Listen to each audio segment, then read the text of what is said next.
so I hope everybody's comfortable with that. So I want to be clear for everybody. So welcome. Thank you everybody for showing up. I'm Derek Royce. I'm the club manager for who don't know. I've been here since February, so I appreciate everybody turning out. Okay? All right. So this is our agenda today. Some of the agendas you guys can see, the things that we're going to cover today. Go for it.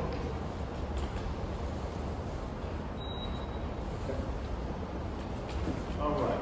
So first, I'd like to introduce the new management team we have. We have Katie Babbitt. She's our new assistant manager. She's been a great addition to our team. We also have a couple more new chefs that we're training, and so we can move forward and take our club to a new level. Okay.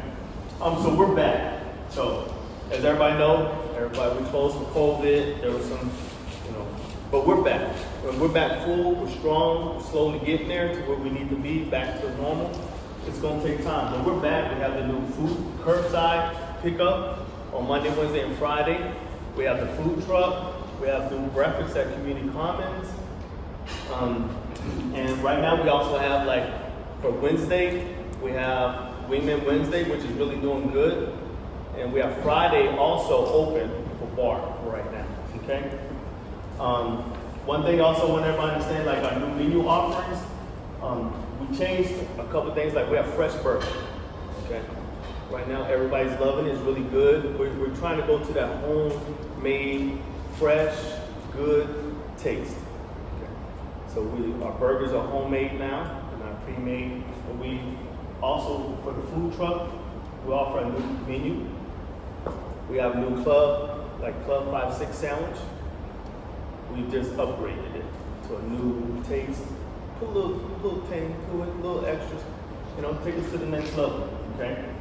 So we got our upcoming dates. We have the franchisees coming in, and we have club modernization.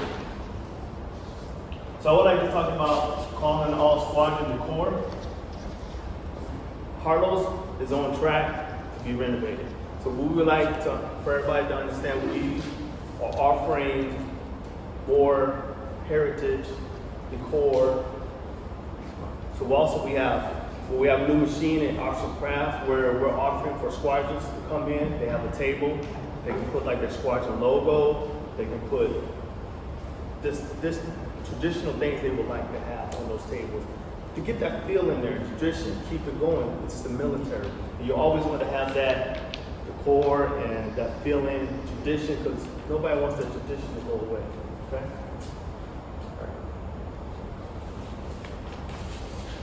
All right. So this is the estimate dates of the milestones we have going on. Already the Harlow's Old Lounge is already awarded, and we're on track to have that going. So, so the one thing we understand for Harlow's, we have already awarded, and we worked on the designs and decor and everything.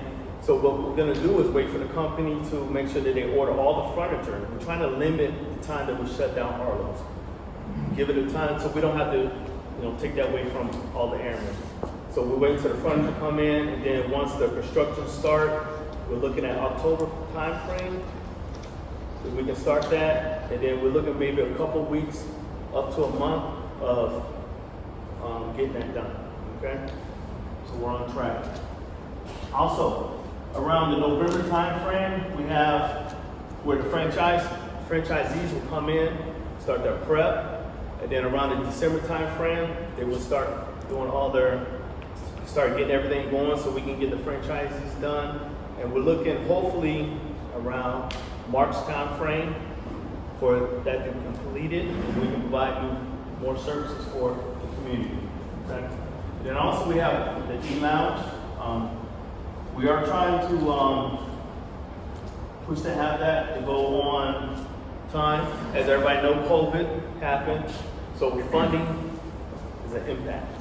But we are working on to get that going and be in a good time frame. Then also we also plan around the fall time to have the Blockhouse open, to open a new cafe. So with that, we like to open up, provide for Blockhouse There's a lot of people that block us to provide some simple grab and goes. And then what our plan is from there to move on to upgrade and provide a full going cafe in there, okay? With breakfast and lunch, okay? So previously, I just want to add, my name is Alicia Thornton Murray. I'm the Community Services Flight Chief. Just real quick to add, when we're talking about the Airman's Lounge, it's going to be at the community commons where currently Subway is. When we talked the last club advisory, we were going to do the full gamut, right? Subway, we were going to do a kitchen kind of in there, and then we were going to blast out all the walls in there. That's still the end goal. But obviously, like with what Derek was talking about, is because funding is a little bit short, we're trying to upgrade Subway, make that like a nice little eatery bar for our airmen to hang out. And then when we get more funding, then we're going to blast out all the other walls that's currently in the back of the community commons. So the end goal is we still want to get there, but obviously funding is a little bit tight. Thank you, Mr. Lucy. Okay.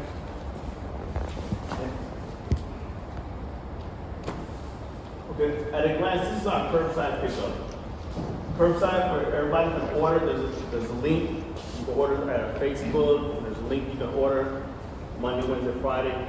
Get the curbside pickup. It's a good opportunity. If you don't feel like cooking dinner, just order what you need, and we got you. We'll deliver to you out there. Just pick it up and go home and enjoy the meal. A couple things that we're trying to work on is provide more options. Okay, that's something that's in the progress. We give you more options. Right now, we just got Simple Egg Monday. We have the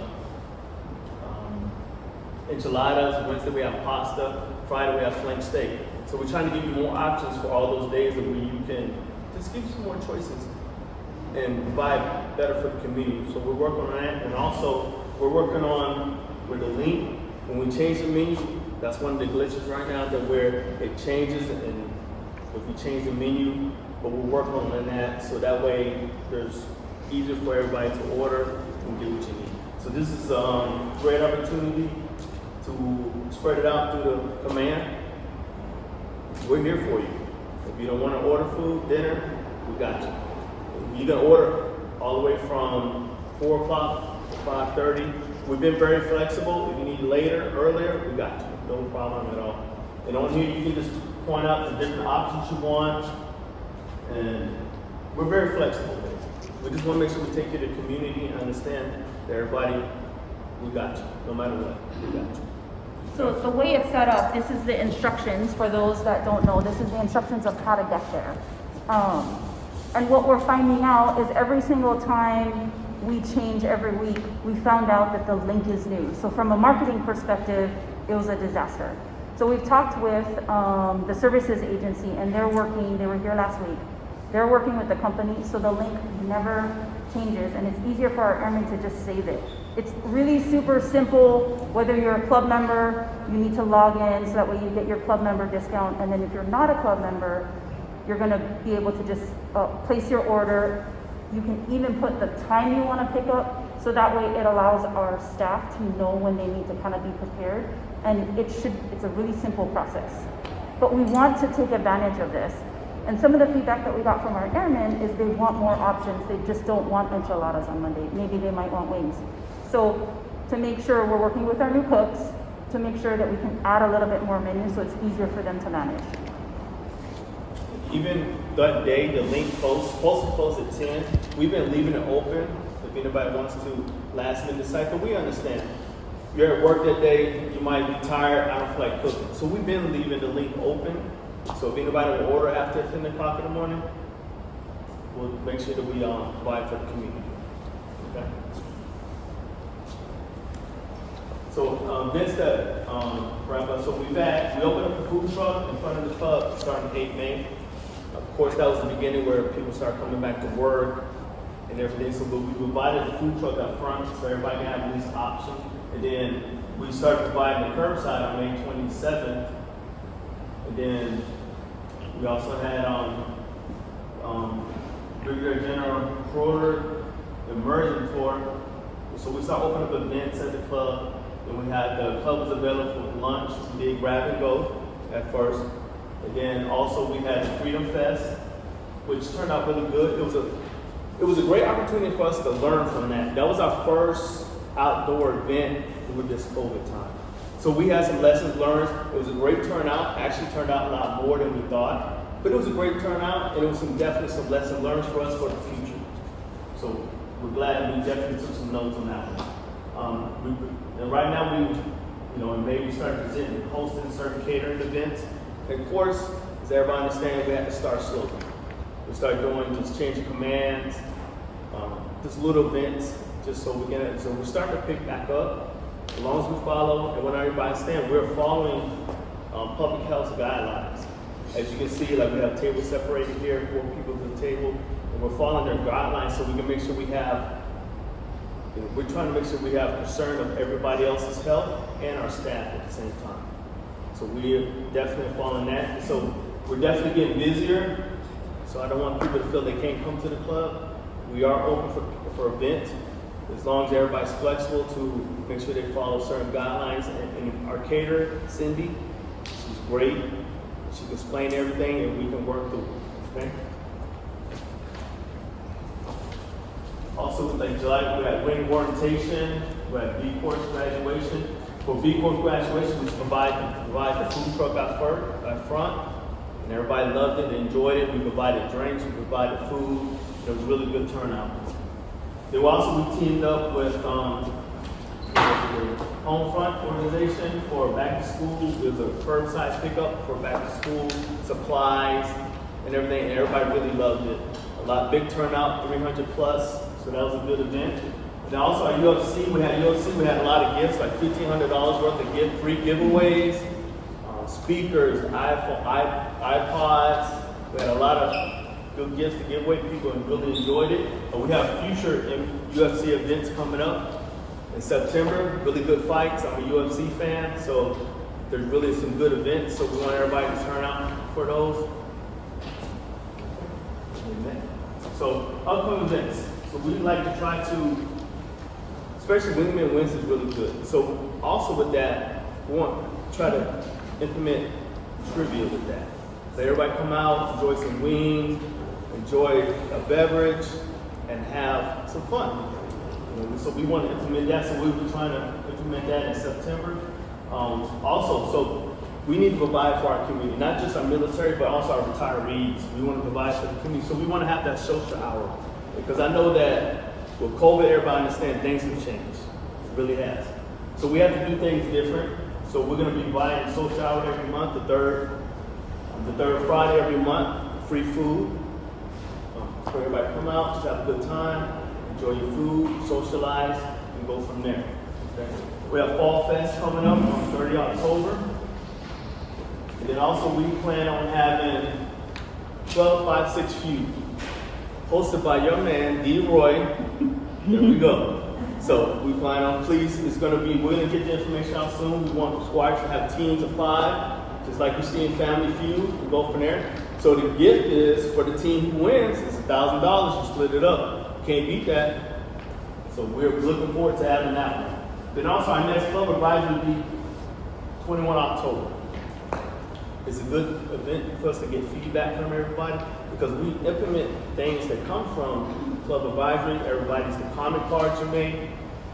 It's good, and we need a community, because I know if they're, especially all the senior leadership, you hear what your airmen are saying. You bring it in here. So, and that's what we need, so we can provide for the community. Thank you. On that $1,000, that commissary coupon, you're not talking cash, right? We're talking gift cards. Okay. $1,000. Out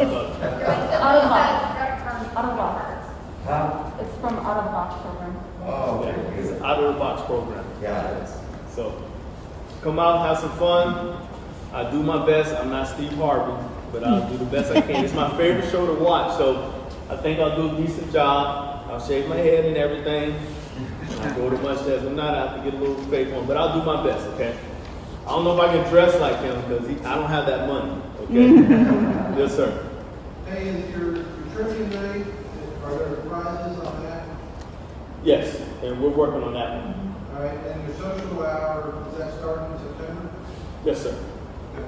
Thank you. Yes, sir. Yes, sir. Next. Yes, sir, I'm sorry. So the Fall Fest, what is that comprised of? So what it is over at the community commons. So we're gonna have different food trucks there, and it's an event for the base wide. Come there, enjoy a couple contests for the kids. Just enjoy a time to get together. Because right now, not a lot of people have opportunity to get out there and have a lot of fun. But this is an opportunity for the community to come out, enjoy different food, different contests. We're gonna have like virtual contests, like a costume contest. And So real quick, just, Is it kid focused or adult focused? So is it like Kid. an Oktoberfest with beers or? both, sir. So we're doing both. So we are at the community commons turning that whole place into a haunted house. So we teamed up with our theater, we have a base theater, and they're actually acting. And then our CDC and our youth center is actually gonna have like a pumpkin patch, and they're gonna do a trunk or treat, and we're kind of teaming up with Med Group. And we will have our food truck with beer out in that parking lot and kind of spread everybody in between the community commons, and there's that hockey rink that's kind of back there, and the Silver Wings Park. So we kind of spread everybody out, but it was great to kind of pull all the resources, since everybody has a Fall Fest or a Halloween, to kind of pull everybody there and have a really good event there. So yes, there will be around. Yeah. It was a short answer, is all I need. Yes, sir. So then my question, because I was the first sergeant for the Met Group, so the Medical Morale Committee has been talking to me a lot about. I was just wondering if this was the fest that they were talking about. Yes. They were talking a lot about like a trunk or treat that leads all the way up to community comments. I don't know how that all is going to be positioned or how that's going to work. But I was just, do you have any more like intel about? So they're working the map and the logistics of it all right now with the Med Group. So they wanted to start off at the community commons and then end at the Med Group. And then indefinite. So it's a combined event, like you're separate, but you're connecting each other. Yeah. Yes. For like a trunk or treat, like in the next parking lot or whatever. They wanted to keep everything, the Med Group wanted to keep everything at the Med Group, right Okay. in your guys' parking lot. But the youth center also has a trunk or treat. So at the end, after they do all of that, they'll drive out there and like end at the. So actually, we're talking about 3 different events, right? Youth Center Trunk or Treat, Fall Fest, and the Med Group. So youth center is all gonna be at the community commons. The only thing that's gonna be separate is the Med Group trunk or treat. Got it. So if you want candy for your kids, you're gonna get a whole bunch of candy. Okay. Right. Yes, sir. The next group will be giving shots at that day? Because my people are gonna want to know. Shots like The next group does their shot. You, the next group does it every year. Usually up here. Where they do shots, they have vendors, they have a car show. They're still gonna get Real there. shots. I believe that's a totally different venue. So I'm sorry, did you say you want to give shots during the Fall Fest?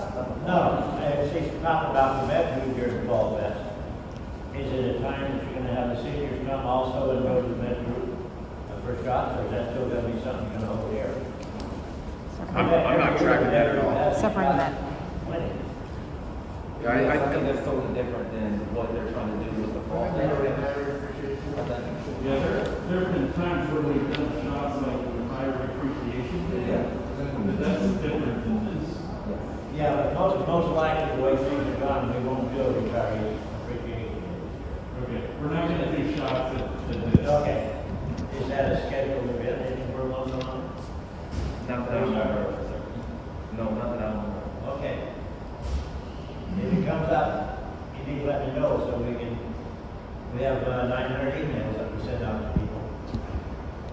Gail needs a little time in sending that out, so. If they figure out they're not gonna get their shots at the retirees appreciation day, then, and medical group is gonna have to do that, we need to let the people know they come to medical. Hey, sir, can you clarify, on Fridays, when you're open, with the bar open, do you have the kitchen service, or is that shut down every Friday? As of right now, it's just a bar. Okay. If we feel there's a need and request, we will open up. We open up the food bar. problem is hiring chefs. No, I completely understand. Yeah, so now that we got the 2 long. I'm over there every Friday, and sometimes it's hit and miss. Like there's 3 of us one time, and then there's like 52 of us another time, right? So I understand. I get the comments. How come there's no food? How come there's no food? But I completely understand the manpower demand. In those comments, that's what I need. We need the feedback. So if people want food, we can't open up a bar. Right. The bar food, we can get there, not a problem. Right now, it's a feel because, as everybody knows, COVID and everything. We're just trying to get a feel for everything and go from there and move forward. What do you think? Yes, sir. No Wednesday waiting night now? We do have Wing Wednesday, sir. Yes, sir. You have one tomorrow. Okay. And we also have Wing Wednesday. You can do curbside. You can order wings. You want to pick up and take to go home. Because right now, Wing Wednesday is full. We're using both the ballroom. We're using Harlow's to fill up. It's a good event, especially right now. Out in town, it's not really open. Even though I know it's going to open back up, but I think people really enjoying it, have a good time. We upgraded our wings where we cook them, sauces, all that. So please come out and enjoy. Especially today, it's opportunity to celebrate the women's 100th year voting. So everybody's gonna come out. For women's rights. Women's rights, that's right. Women's rights. So it's a great event. Please come out, support it. It's really great. So it's a turning part in our history. Yes, sir. Can you clarify something else for me too? When we do the renovations on the community commons side, we're not keeping the name community commons, are we? Like the name is changing to something better? We're trying to change it all, Archie. It 100% will not be community commons under my command. I promise you. It's gonna be Richardson.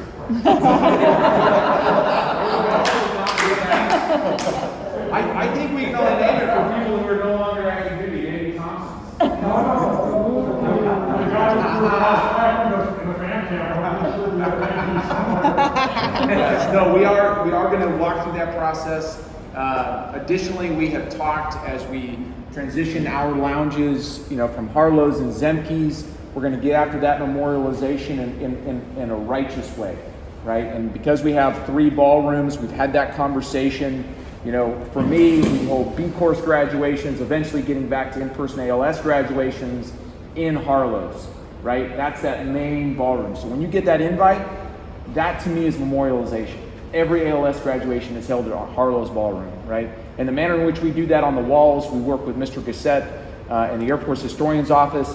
When you take that break, whatever that 15-minute break before you get any awards, airmen, everybody's looking for something to do, somebody to talk to, right? Some people go to the bathroom, some people go get a beverage, but if we do history right, if we do memorialization right, people will be on the walls as well, looking and learning about Chief Master Sergeant of the Air Force Harlow, right? That's memorialization. Right now, what we have in Harlow's is okay.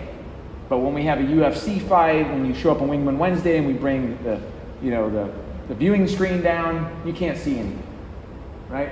So for me, we've not done that part right. We will do that part right. And that's part of kind of what we were talking about in terms of the decor, right? There's going to be kind of the manufactured element of decor, right? Take a table, get it CNC routed, that kind of stuff. But what we're really talking about is leaders encouraging airmen to figure out what they want to be in their bar. I 100% plan on taking a torch cutter down to Gila Bend, where we've got all kinds of military equipment down there. We'll go through the process, whether it's wings, cockpit glass, you name it. It needs to be in there. And that will obviously be kind of married up with the rules of engagement for these spaces, right? Where encouraged airman vandalism, right? Whether that means signatures that they put on a wall or stickers on mirrors, 100% going to be okay, right?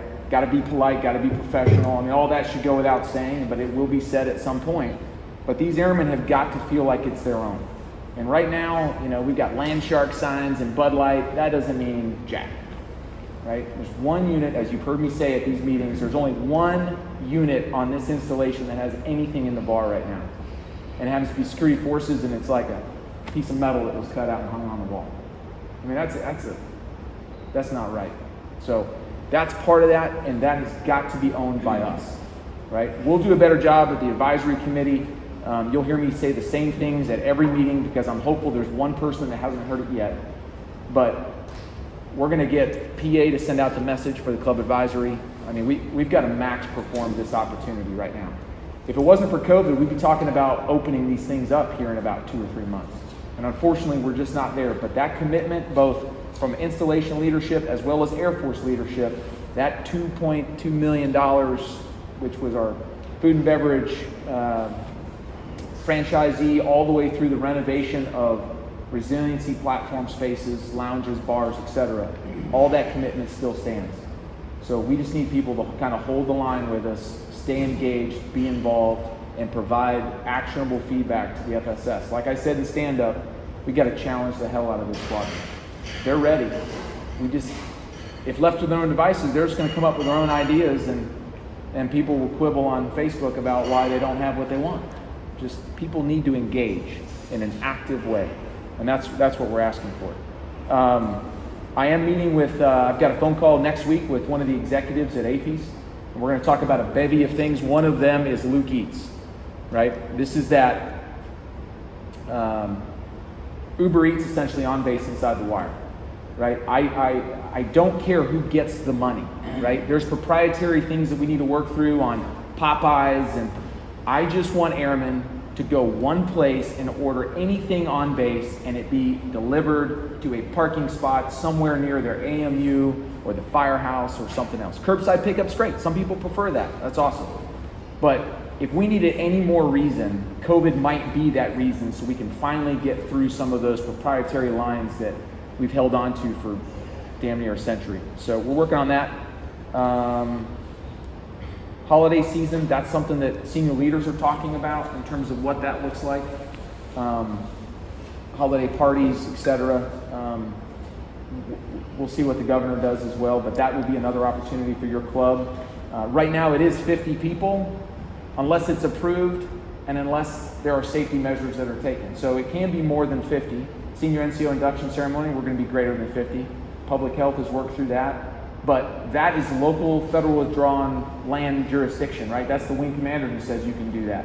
Off base, that we might find that to be more difficult to put those kind of things on. So that's another way that we can use the club as a platform to celebrate resiliency and get after that.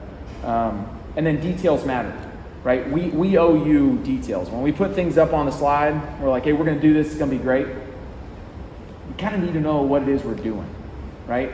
Even though it might be at an early planning stage. So the means by which we communicate matters. We have great social media platforms, but right now we just hired our web technician over here and just met him, super stoked. I don't know if you guys agree, but we've talked about it before. We don't have a good base camp, right, online. We don't have one place that's kind of got everything on a URL. You've got to have some type of social media to access it.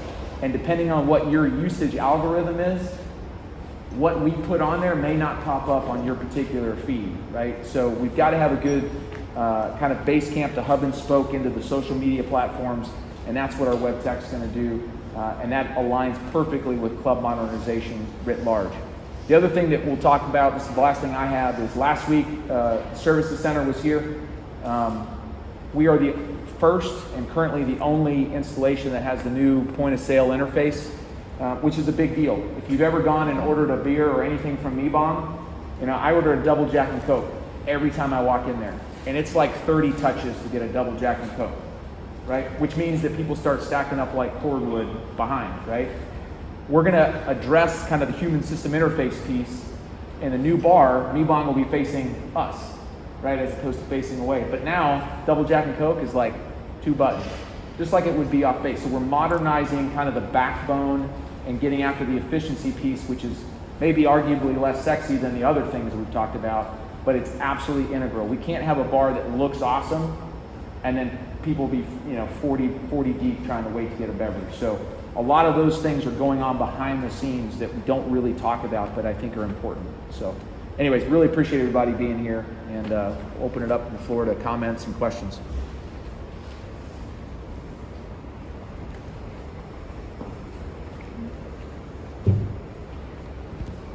Any questions? So Chief Martin from the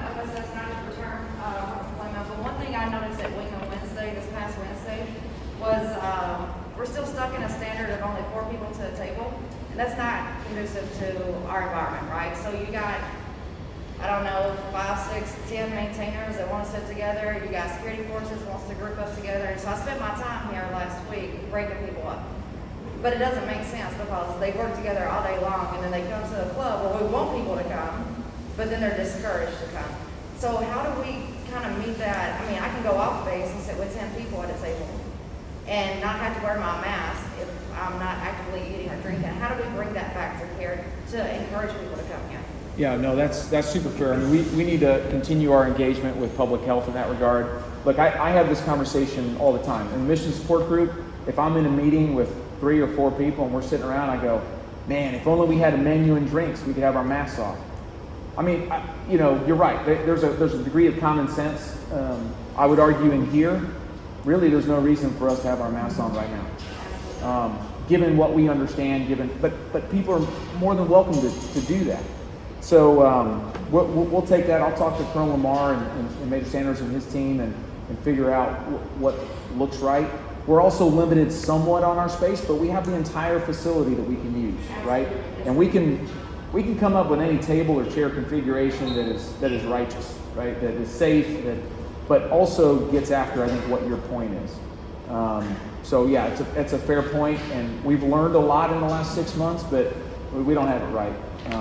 But I will tell you, I was pleasantly surprised both last Wednesday and Friday with how many people. I mean, I walked in and was like, oh my God. So that's great.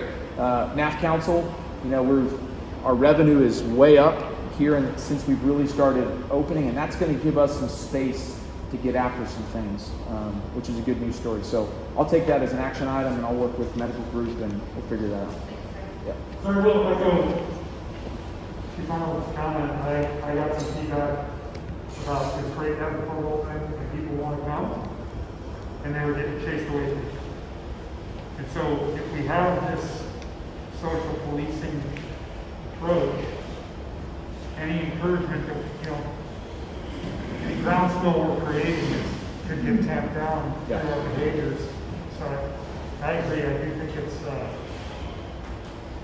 a great time to maybe address like what makes sense in these settings for us, with people that are in their social bubbles already, and just extending those here at the club. And Well, how we can do that, and how we communicate safety versus safety Nazism, right? Yeah, I think that's fair. I mean, there are no law enforcement officers or public health officers in the Force Support Squad, right? Any authority that any one of the club member, staff, or any other airman exercises is authority that we as senior leaders have delegated to them, right? So that standard that we set, and we had that conversation with them, you're 100% right? It should be, hey, you guys can't sit next to each other. Like, hey, if we join up a couple tables, then we're okay. But it shouldn't be, hey, you need to depart our facility, right? So yeah, that's fair. That's very fair. Well, in large part, you gotta understand, medical, we're not here to get in the way of people doing the things that they're gonna do, right? You know, I mean, we're here to make recommendations and to help people do things as smartly as possible, but I'm not here to say you can't have 6 people sit at the table instead of 4, right? I mean, at the end of the day, you guys have to understand what risk you're assuming when you do things, and you know, especially when it comes to the COVID stuff. I mean, there's no loss. It's not like you know, public health. I mean, we can shut down the restaurant because you know they don't wash their hands before they cook the food, but we can't tell you can't have more than 4 people sit at the table. But we also have to understand what the outcome is, right? Because at the end of the day, you know, if I have all of the senior NCOs in your squadron go into quarantine because you guys were all sitting at the same table without masks for an hour, that could put a hurt on your operational capability. And so we just have to be smart about the risk that we assume and the risk that we don't assume. And as medical, I'm not here to say you can't do things. I'm here to say, here's the risk you're assuming if you do this. And you as leaders have to figure out what risk you're willing to assume. Yeah, Yeah, that's super fair, House. And again, I'll provide some clear guidance from the MSG perspective. We've been having this conversation for about 2 weeks now at the senior leader team meeting in terms of we have on-ramped and have continued to on-ramp from the beginning of COVID persistently. We have taken on a lot of operational risk to continue our mission. And I think we've done that, the airmen have done that righteously. I mean, they've done an excellent job. We've tried now to have that conversation over the last few weeks about, look, we're taking a lot of risk on the operational side. We probably need to start considering what risk on the resiliency side looks like to make sure that the airmen that we've been grinding through this process of getting after the mission, that we don't burn them out, right? And so that is less about the fiscal solvency of the club operation as an AFI and more about our airmen. And so I think General Croyder, I know General Croyder has been open to that. Chief Thompson, we've all been in those conversations. And so how that manifests itself in terms of how we advise our club staff team on how to interact with our patrons and how we allow the facility to be organized, built up, and used, it also matters. And we need to be clear. And we need to be clear to the House Department. It's not rocket science. We don't know. I mean, to be honest. And I remember taking General Croyder through his immersion over the DFAC, and we were having about the conversation because the DFAC wasn't open, right? The seating wasn't open. And we had to get, public health was engaged with us, and we had a conversation about, are these seats too close? You got the tables that can fit 2 airmen. Should we do that? The initial answer was no. So we had a table with 1 seat, and there'd be a table with another seat, and they'd face each other, but they'd be 6 feet apart. I mean, we are maturing and evolving our understanding, but on the leadership side, particularly on an installation that we have authority to operate, we need to figure out where that risk management model looks, and we're trying to get back to, I think, what you're talking about. And it 100% matters how we engage patrons, and we'll address that too. And engage with my public health people, because I've got nothing but rave reviews about what my public health team is doing. And from what I understand, I mean, they're going out there and they're trying to give you advice and recommendations, but I haven't heard of any of them getting upset if you don't want to follow their advice. I mean, they're really just trying to help you to do what you want or need to do. We're not here to get in your way of doing the things that you want to do. We're No, just sir, here to and that wasn't where I was going with that. I just think if common sense comes into it when you've got those big groups. And we can absolutely, like last week, what I did, I started separating this side for the larger groups that want to sit together so they can spread out more, and leaving the smaller groups on that side because we were just packed in here, right? And so we had that option to do that. And I think if we just use some common sense behind it and allow those guys to come over here and hang out and have a beer, it's a 100% change and 100% needed for us right now as air. You just have to be smart, right? Because at the end of the day, what do we risk, right? I mean, we can't shut the tower down because all the controllers go on quarantine, right? The worst thing that's going to happen, right, from an operational perspective is to shut the base down because we were having a beer group, right? I mean, from an optic, that's where we run the risk, right?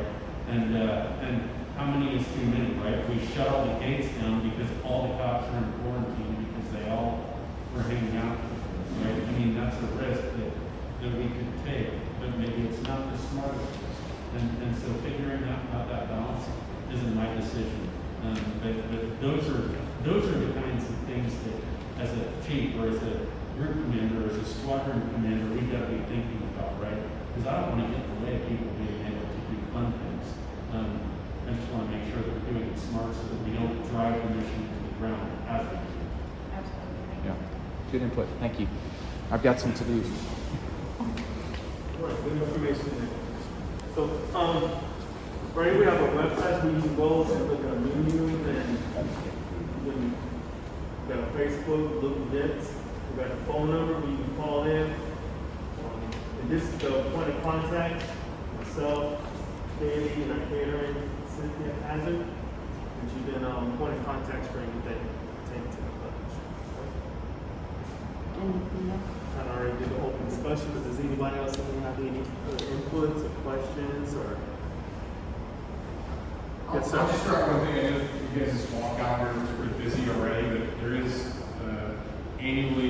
2,000 person event about 8 miles south of here that's canceled in October. It's a Goodyear Oktoberfest. So I don't know what the appetite might look like across the wing for something like that to subjugate with an event in your club. But having gone to that a lot, I can tell you there are a lot of airmen that go out for that event. And that may be something that the hunters out there are host, or maybe not. Well, can we go to Kiowa with outdoors, tent it up and like that? Yeah, I mean, I think it's absolutely fair to take a look at. I mean, Oktoberfest has been around long enough. But we can certainly look at figuring that out. And those are the kind of ideas that when it comes from the ranks, people tend to show and people tend to be involved. Otherwise, it's a kind of a downward, hey, this is a good idea. Not sure it's a good idea, but it wasn't my idea. So, yeah, 100%. We can look at that for sure. Speaking of events like that, one of the things I didn't see on our kind of 21, was I know your ordinance sort of just didn't come up in this context, but I think it is unrelated. We've still got to solve the Uber / Lyft, whatever. Like, we need to be able to have people get picked up in front of this building. So that's fair. It's a good time to give an update on that. So a couple things, right? We talked a little bit about the defenders getting sick and what that looks like. Well, anybody wonder why Northgate's been closed for a while? We had to work through those things. Glendale's going to be under construction for almost 2 years. And so you're going to see this fall, Lightning Gate will become operational again. That's not for, it'll all be announced when we figure everything out in terms of dates. But what that'll do is hopefully drive traffic off of Glendale and allow a safer passage on and off base through the Litchfield, the 2 gates south and south and Lightning, and then obviously north in the morning and the evening. We've talked about part of club modernization has got to be able to have the capability to get airmen on and off base safely, period, right? Off base, you've got base taxi service contracts with Force Support Squadron, you've got a number of other options. Uber and Lyft are not an option for us right now. It's not a sustainable, predictable model for us to get people on and off base. If you're a spouse and you otherwise have access to the base, got it. Or if you're an airman and you drive on the weekend and you want to do that, got it. But to be able to hold an event and guarantee a measure of transportation is difficult. When we had the old club, Village 750, when we had that big party, we put out signs that said, shuttle to Uber here. And I can't tell how many people came up to me like, is that real? Like, is that for real? Yeah, it's for real, right? We have the ability in the FSS to transport people, right? We have vehicles, and we can get you to South Gate, right? That's one of the options, right? Depending on how that works, there's a value proposition and there's a cost of doing that, right? I got to pay the driver, I got to do this kind of thing. Airmen against drunk driving is not the solution, right? We have a business here, we should be able to run it and get airmen on and off base. So one of them is running to Lightning or South. You call the Uber there, they know where Southgate is, right? And you get them off, or you call and get picked up at South to come to whatever event it is, Wingman Wednesday, the bar, etc. Ideally, and it's on the unfunded list, we're going to try to put 2 pedestrian gates on base. One likely at Kachina, and one just on the other side to the south of Trojan's Bridge on the dorm side, kind of where we have the air show, we open it up, okay? That would be, as many installations have, you simply use your CAP or some biometric or combination thereof to get on and off the base. Yes, we have cameras, yes, we can respond, all that, but it's a great way to do that so that airmen, either coming from the bar, you got to walk, I don't know, what is that, 200 yards, whatever the math is, just walk down the sidewalks, walk out, pedestrian gate, your Uber's waiting for you. Now, if you've driven on that road, that's not a very safe spot, right? You kind of launch your vehicle coming off of that. So there's some coordination that we're talking about, what that design looks like, because we would need a pull-off, a safe pull-off for the vehicles there. So a lot of work with our Civ Mill partnerships to figure out how to open up the gates righteously for traffic patterns when Glendale's under construction, but then also how to pivot to getting civilian traffic on and off base, because we don't have that ability really good now. People walk on and off base, but they damn near get hit kind of getting in between cars to get to the gate. So that is an absolute goal of ours, and you'll see me move that up the priority list as best I can relative to buildings that don't have water and everything else we're challenged with. But that's something that I think either through a P4 initiative or something on the APF side, if I can pay for it, that's what we're gonna get after. So that seems to be one of the biggest issues for me. It's gotta be able to get in. And I really don't care if they choose to go off base to go Westgate. Dude, 100%, I'm okay with that.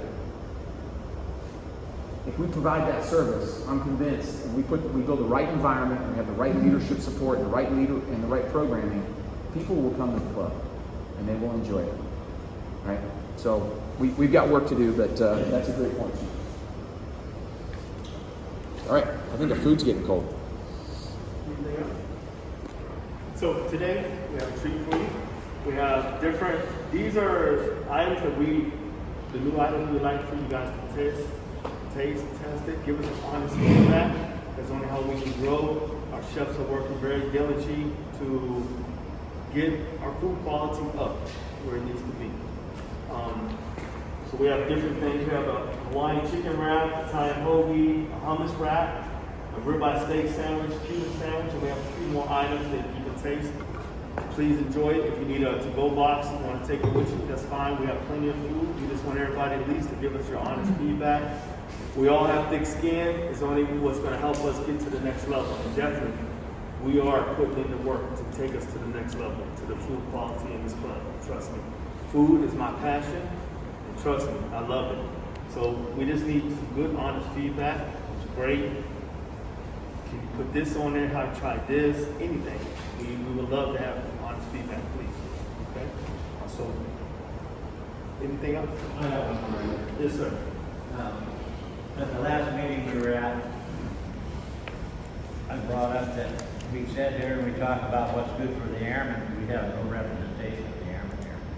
And it's my understanding that it is set up where the squadron can send an airman to this club. Anybody on the installation can come. Yeah. So we send out the invite and we encourage them to come. And that was my comment about the public affairs message. We will continue to shotgun out the message to invite airmen. It's a personal choice.